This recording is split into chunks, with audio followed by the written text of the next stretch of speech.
Hello दोस्तों, नमस्ते। आज मैं बात करूंगा हमारे भारत और कनाडा के जो रिश्ता है। बहुत ही कनाडा ने भारत के ऊपर इल्ज़ाम लगा करके बहुत ही रिश्ता खराब होते हुए जा रहा है। जैसा कि आपने पाकिस्तान और भारत के बीच में रहता है हमेशा, उस हिसाब से अब हमारे जो अभी यूनाइटेड नेशन में 78वें जो बैठक हुआ है, इसमें हमारे विदेश मंत्री एस जयशंकर जी ने साफ शब्दों में दो टूक समझा दिए हैं चाइना और कनाडा और पाकिस्तान को कि किसी भी देश को अपनी राजनीतिक सुविधा के लिए वो आतंकवाद या अतिवाद का वह सहारा नहीं ले सकता है।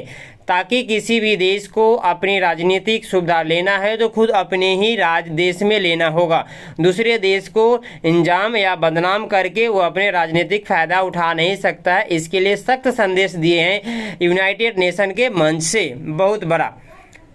दूसरी पॉइंट है कि अभी इसने बहुत, और ये शुरुआत में ही नमस्ते भारत करके या अपने पूरे यूनाइटेड नेशन में खालिस्तानी आतंकवादी के पनाह पर कनाडा को सख्त संदेश में छोड़े हैं। यानी कि दो टूक समझा चुके कि किसी भी अगर राजनीतिक अपने फ़ायदे के लिए हम इस चीज़ का इस्तेमाल नहीं करना चाहिए किसी भी देश को।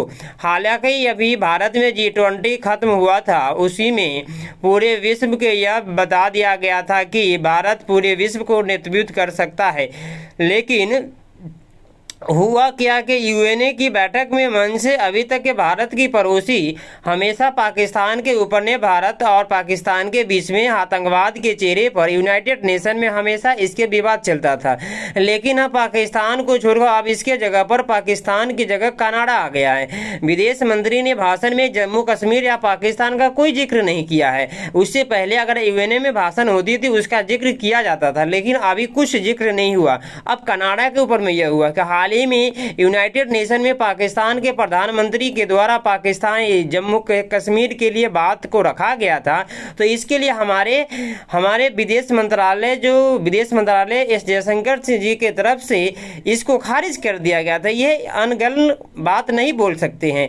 आखिर अपनी राजनीतिक, अगर पाकिस्तान में अपनी राजनीति को बढ़ावा देना है तो भारत का इस्तेमाल नहीं कर सकता है पाकिस्तान। अगर कनाडा की राजनीति को चमकाना है तो उसके लिए आतंकवाद और भारत की बदनामी नहीं कर सकता। भारत उसके आंतरिक मामलों का हिस्सा नहीं है, भारत अपने आंतरिक मामला का हिस्सा है। और किसी दूसरे देश अपनी राजनीतिक चमकाने के लिए किसी दूसरे देश का इस्तेमाल करना सख्त है।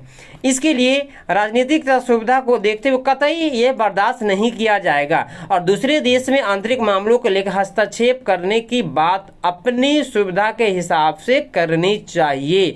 इसके लिए अखंडता का सम्मान क्षेत्रीय के हिसाब से ध्यान में रखते हुए खालिस्तानी आतंकवाद को लेकर भारत और कनाडा के बीच चले तनाव के मद्देनजर रखते हुए हमारे पीएम जस्टिस ट्रूडो ने भारत के एजेंसी पर सवाल उठाते हुए इसने हरदीप सिंह निज्जर की हत्या हुई है, इसके लिए भारत के एजेंसी पर सवाल खड़ा कर दिए। इसके चक्कर में हमारा भारत और कनाडा के बीच में रिश्ता बिगड़ चुका है।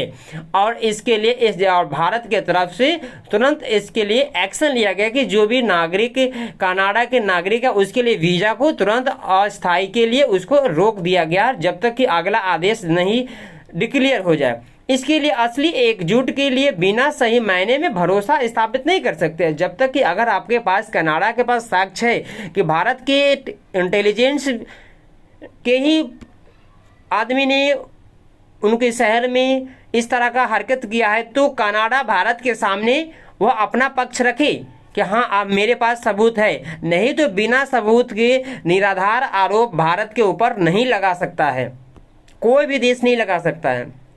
इसके लिए यह देखना जरूरी है कि हमें राजनीतिक सुविधा को आतंकवाद, उग्रवाद के हिंसा का रूप निर्धारित करे और यह पर्यावरण संरक्षण के हिसाब से अमीर देशों को अपनी जिम्मेदारी से भागना नहीं चाहिए। और भारत की पहल G20 में अफ्रीकन यूनियन को स्थायी सदस्य मिली है। इससे बड़े पूरे महाद्वीप में एक आवाज़ और एक साथ उठना चाहिए। और साफ संदेश है कि कोई भी देश अपनी राजनीतिक फ़ायदा के लिए किसी दूसरे देश का इस्तेमाल नहीं कर सकता है। अगर वह दूसरे देश अगर फर्स्ट देश दूसरे देश पर अगर किसी तरह का एजेंसी पर उसका आरोप लगाते हैं, उसके प्रति सबूत होना चाहिए तभी। ऐसे भी आप जानते हैं कि ट्रूडो बिना सबूत के भारत के ऊपर में आरोप लगा करके पूरे भारत और कनाडा के बीच रिश्ते ज़्यादा दयनीय खराब कर लिए हैं। Thank you.